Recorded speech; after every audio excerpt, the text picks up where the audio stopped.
Continuing on tips and thoughts about how to garden wildflowers, how to purposely and intentionally create a wildflower garden.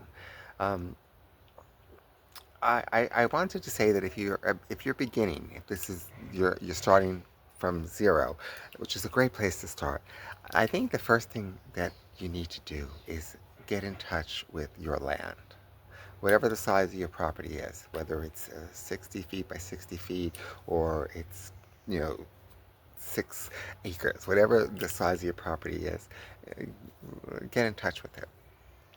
And the first thing you need to get in touch with is what wildflowers, what herbs are already growing in your garden, because you have them there already. Yeah, you do. You may think of them as weeds, but there's no such thing as a weed. A weed is just a plant that's growing where it's not wanted.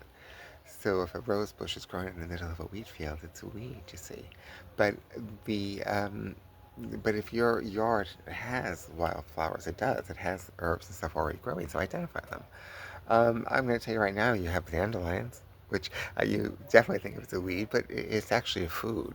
Dandelions are very nourishing, and their flowers bloom very early. That's why people try to encourage people to leave them, at least the early ones. But other herbs and stuff that you have growing in your yard, I can guarantee you have growing in your yard. If you're in the northeastern section of the United States, you almost definitely have white clover growing. You have a good chance you have red clover going, and you may very well have purple and or yellow growing as well. Um, another fairly common wildflower is goldenrod, and goldenrod is beautiful. And it's strong and it's also useful. You can make a tea with goldenrod. It makes a nice kind of hedge for the summer and comes back each year because it grows by seed but also grows by tuber. I think that's what they call them. Where the roots grow run along the underneath of the ground and they sprout up. So it propagates both of those ways. Um, there's there it's highly likely that's in your yard, or at least it's a good chance that it's growing in your yard. Other things that are likely growing in your yard, if you just pay attention, flatweed. Flatweed is a really pretty flower. Some people confuse it with dandelion, but because the flower itself looks like a small dandelion.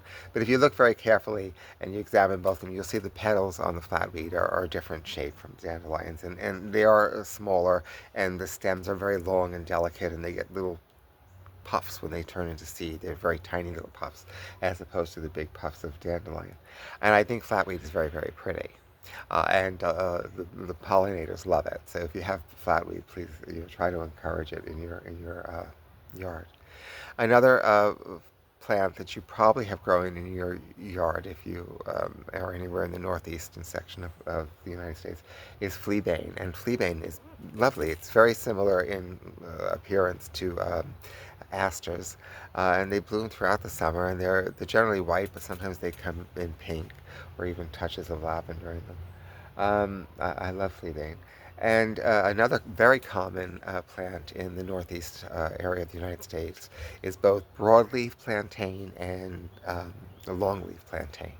And broadleaf plantain is nourishing. It's a wild food. It's very popular among people who are foragers, and it grows very easily. I'm sure you have it in your yard. Just about everybody in the Northeast has it in your yard, and it grows these long stems with the flower or the seed that grows up, and it's very pretty and can be used in arrangements. And those seeds actually have a medicinal function too.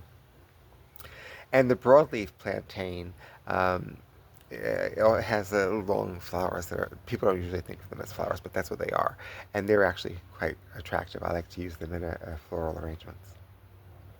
So those are just some that you're very likely to have already in your yard. So identify the flowers that you have, the herbs that you have growing in your yard, and then you could look further into it. Are they native? Are they not native? Do they serve an ecological function? For instance, I mentioned the white clover, I think, already. White clover is, or maybe I didn't, but the white clover is very common. It's not native, but it does serve a very definite ecological function. All the clovers serve ecological function.